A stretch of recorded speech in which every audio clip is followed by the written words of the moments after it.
En el fraccionamiento Vías del Arcón, segunda sección, ubicado en la zona poniente de Mexicali, la noche del 27 de agosto del 2021 será recordada como el día en que la violencia de género cobró una nueva víctima. Laura Jessica Lío Álvarez, de 36 años, fue encontrada sin vida en su hogar, su cuerpo oculto debajo de una cama. Envuelta en una cobija y con visibles signos de violencia, su muerte marcó otro capítulo en la oscura realidad del feminicidio en nuestro país.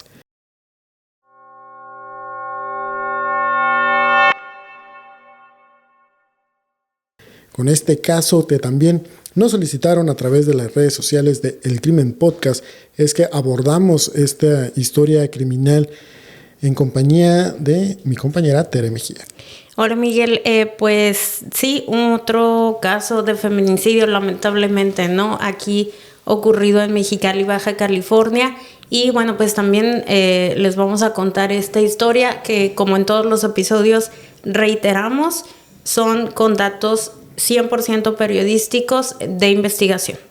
Es que este caso nos hacen esta solicitud y es importante también mencionarlo. Las solicitudes de información que nos hacen o que nos han pedido, que realmente son muchas y a veces es muy complicado retomar toda la historia porque nos metemos a entrevistas, a datos de los hechos, informes policiales, sentencias, juicios, audiencias, resoluciones, que tanta documentación que tenemos que revisar, que a veces es complicado atender todos y cada uno de los casos que nos han solicitado.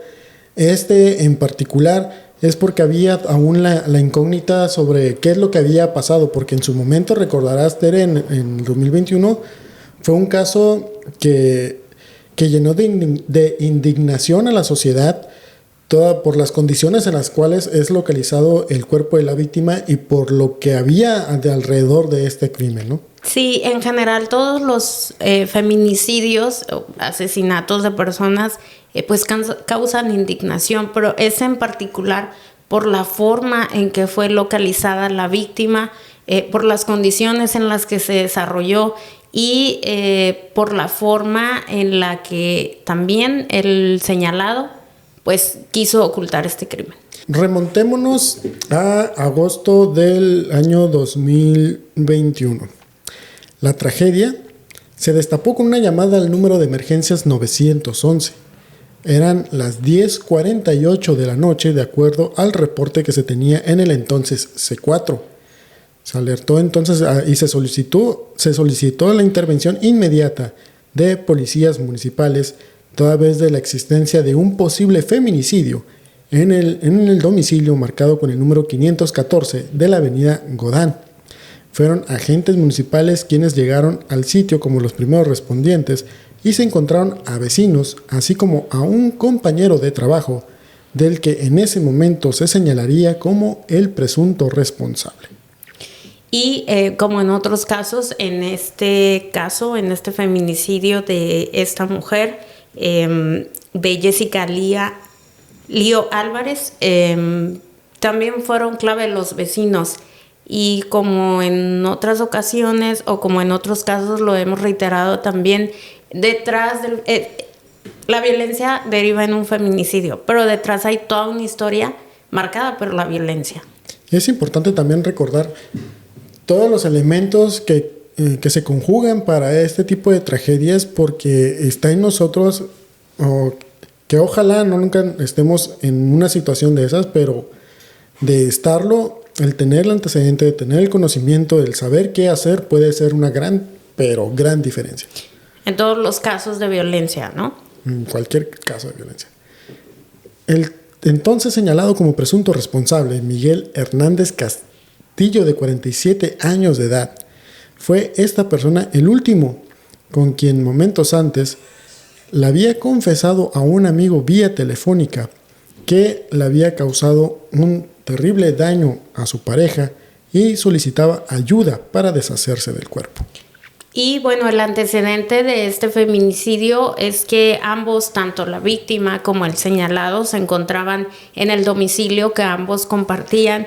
Comenzaron una discusión, esta discusión subió de tono o se tornó mucho más violenta, que derivó en esta agresión física de parte de Miguel hacia su pareja sentimental y que bueno, posteriormente detonó en el feminicidio.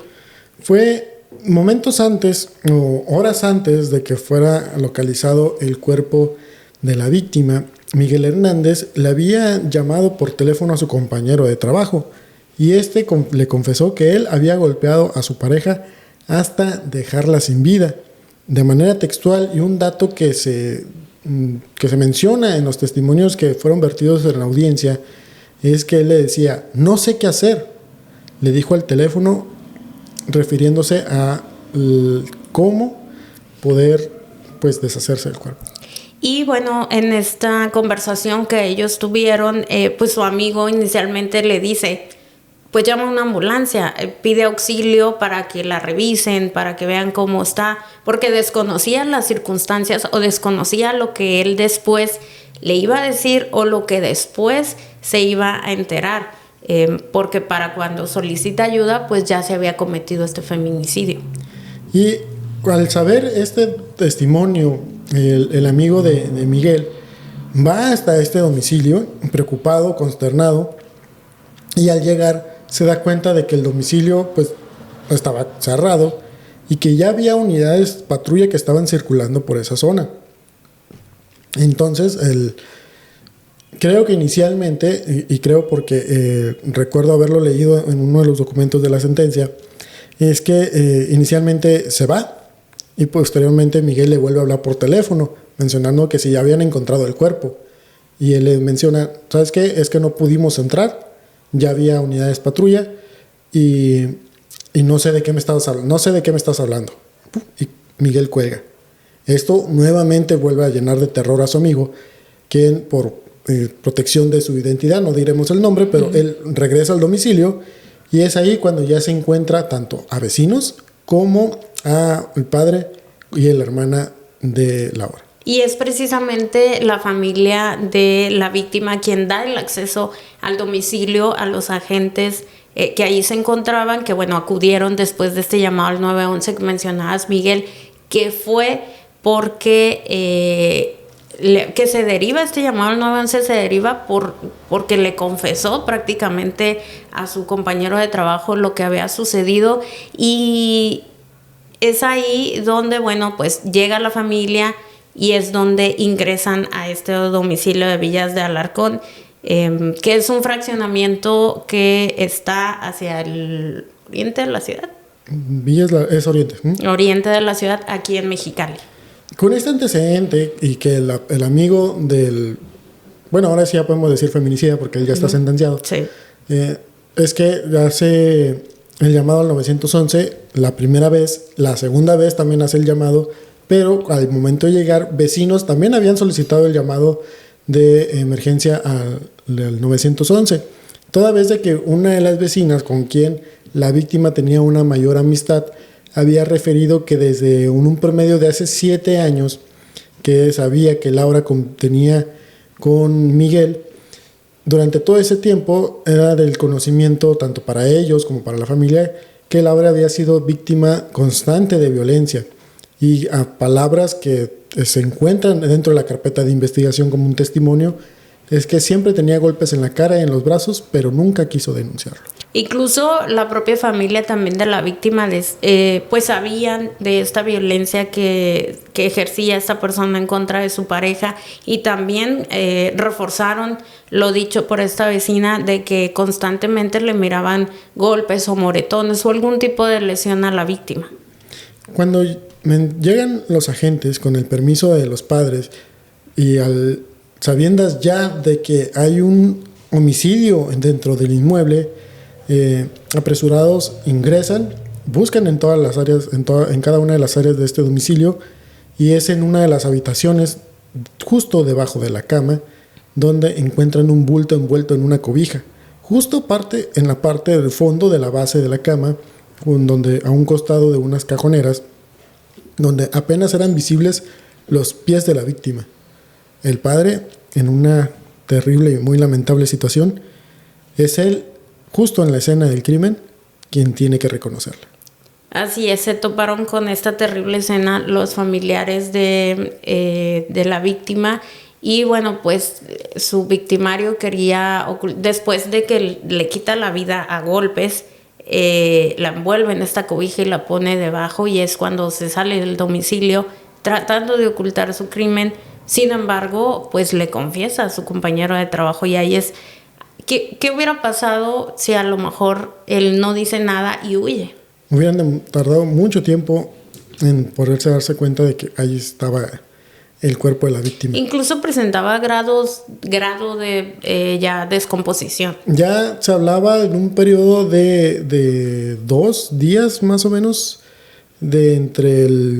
ahorita te digo exactamente, de entre el miércoles 25 de agosto o el viernes 27 de agosto. En ese periodo de 2 días es donde se establece que se cometió el crimen. También en la escena, una vez que llegan los primeros agentes estatales de investigación, y que son datos que obran también en la carpeta de investigación, es que trasciende que había manchas de sangre en el colchón, también en la cobija, y un tubo metálico confirmaba la brutalidad de este ataque. Laura presentaba heridas abiertas, hematomas y escoriaciones, evidencia pues del maltrato constante y sistemático del cual era víctima. Y bueno, como ya se los hemos reiterado en otros episodios, bueno, lo que hacemos en estos casos cuando lamentablemente se dan estos feminicidios aquí en Mexicali, acudimos al Servicio Médico Forense de Baja California, donde pues solicitamos datos de la víctima porque ahí se les practica la necropsia y bueno, esta reveló que la causa del fallecimiento de esta mujer víctima de feminicidio pues había sido un traumatismo cráneoencefálico. Por esa causa murió Laura Jessica Lío Álvarez, de 36 años de edad, y bueno, esto también viene a reforzar que la última vez o el último día que ella estaba con vida, pues su pareja la violentó, agrediéndola físicamente, golpeándola. Salir del círculo de la violencia no es para nada sencillo. Las mujeres que han compartido esta situación mencionan que a pesar de tener esa convicción de velar por su seguridad y querer alejarse, no lo logran, pues no pueden, y pues es por ello que se requiere siempre el acompañamiento de expertos en la materia o de instituciones que están preparados, ¿no?, para atender este tipo de situaciones. Aunque si bien tanto amigos, familia, vecinos tenían conocimiento de este tipo de abusos y de sufrimiento que pasaba a Laura Jessica, y que a pesar de que le insistía en que terminara esa relación, que lo dejara, bueno, ella nunca quiso. Incluso textualmente dicen, es que siempre le dijimos que lo dejara, pero ella nunca quiso. Y eso habla de que todo el mundo a su alrededor se daba cuenta de la violencia que ejercía, y a lo mejor se daban cuenta de la violencia que ejercía físicamente por las lesiones o los moretones que le miraban en el cuerpo. Sin embargo, también pues había violencia verbal y pudo haber otros tipos de violencia dentro de esta relación. Y como te digo, no es fácil para las víctimas de violencia salir de este círculo. Y no quiero pensar, porque digo, no he tenido tan cerca ese tipo de situaciones, la conozco por los casos que nos ha tocado investigar y reportear y seguir muy de cerca, pero la constante que yo veo, a mi parecer, es que hace falta un sistema de apoyo integral a las víctimas, porque hay miedo contra el agresor, y esto lleva a las mujeres víctimas a regresar una y otra vez, y ya lo hemos comentado en otros casos, en el pasado podcast también lo mencionamos, que hace falta todo un sistema de apoyo integral para ayudar a las mujeres víctimas a romper ese círculo. Y está demostrado que las medidas de protección o estos acompañamientos pues no han sido o no son tan efectivos, ¿no? Porque pues las medidas de protección, pues ahí sí les ha quedado mucho de ver a las víctimas, y estos acompañamientos no son tan efectivos porque a final de cuentas, como lo dices, Miguel, termina ganando este miedo o otro tipo de violencia como la violencia económica, porque muchas de ellas a lo mejor dependen de su pareja, o sus hijos y ella dependen económicamente de su pareja, o este apego emocional de es que es el papá de mis hijos. Digo, no estamos juzgando, pero sí falta un acompañamiento en todas esas, en todos esos aspectos para que la víctima se decida a dejarlo.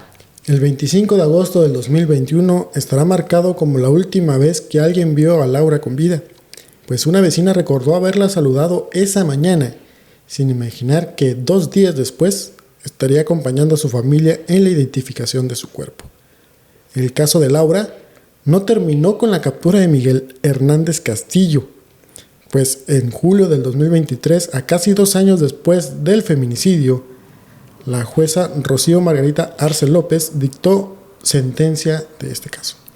Y la sentencia fue bajo un procedimiento abreviado, que lo hemos visto mucho en otros casos, tanto de feminicidios como en otro tipo de delitos, más en el de feminicidios, que bueno, las partes o llegan a este acuerdo, o por lo menos una de ellas solicita este juicio abreviado, que un juicio abreviado es que tú te declares culpable o aceptes tu culpabilidad, y por esto te van a dar menos años de los que te tocan. En Baja California, si no estoy mal en el dato, si no me corriges, el feminicidio es sentenciado con una pena máxima de 60 años. Y bueno, hasta el día de hoy, pues en los casos que hemos narrado, al menos en esta temporada, a mí no me ha tocado una sentencia de esas. Creo que a mí sí me tocó uno. Se me olvidó el qué caso es, pero me lo llevo de tarea y se los comparto qué caso sí llegó a una sentencia máxima. Pero es una constante, e incluso en 2 podcasts anteriores, creo, en los mismos comentarios, creo que fue el podcast de... ¿El primero?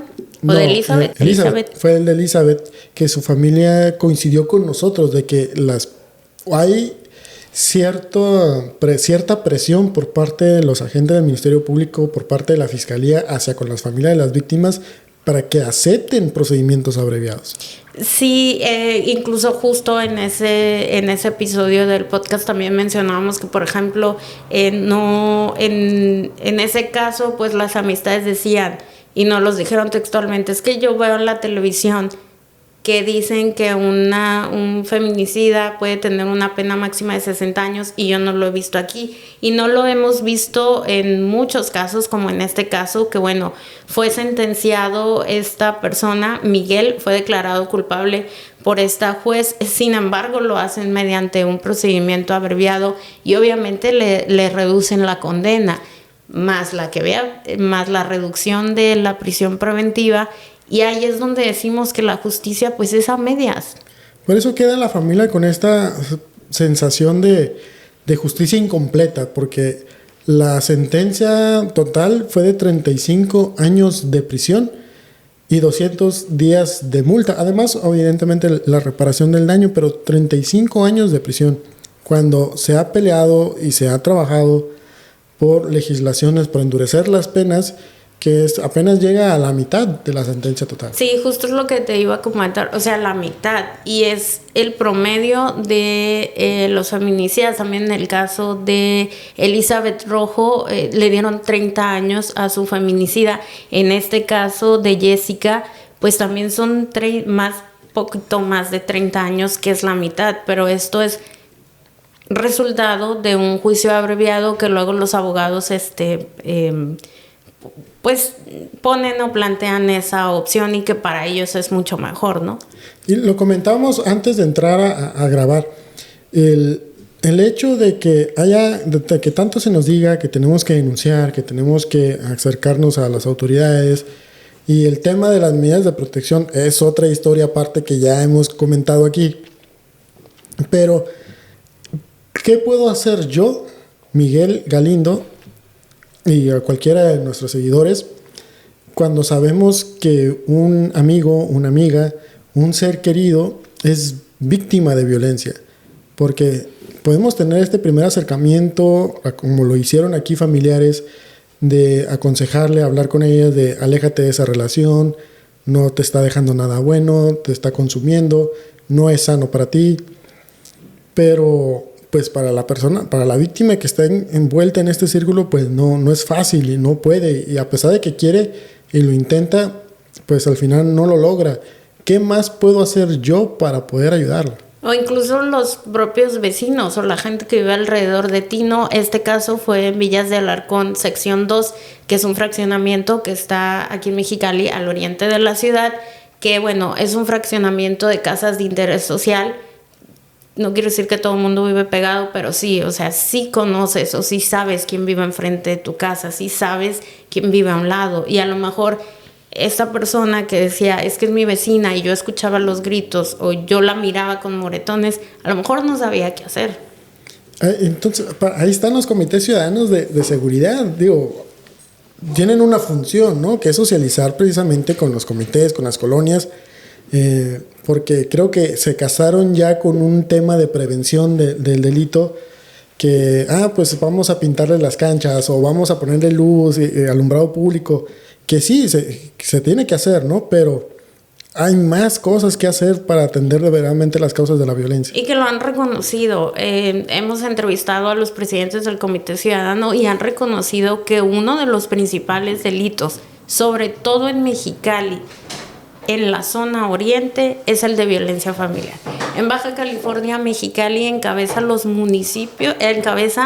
la lista de municipios del estado con mayor incidencia de violencia familiar. Y tú le preguntas a la autoridad y la zona con mayor incidencia en Mexicali es la zona oriente, que es donde se encuentra este fraccionamiento. Y da la respuesta política, ¿no? Pues es que ahora ya las víctimas ya denuncian.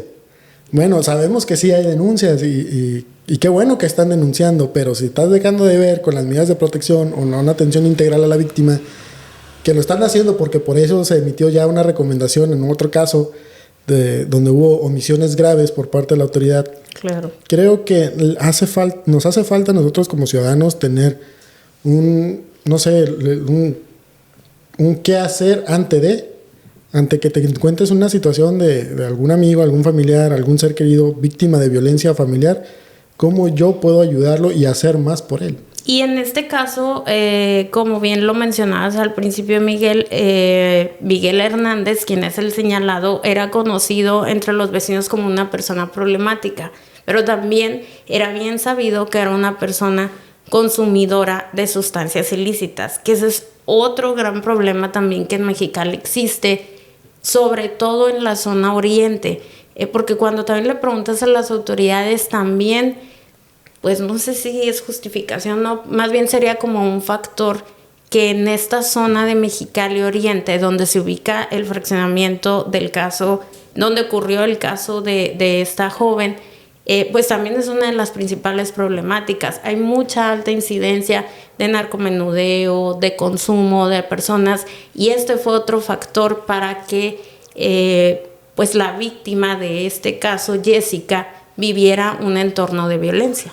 Vamos a hacer un ejercicio propositivo para todos los seguidores del Crimen Podcast.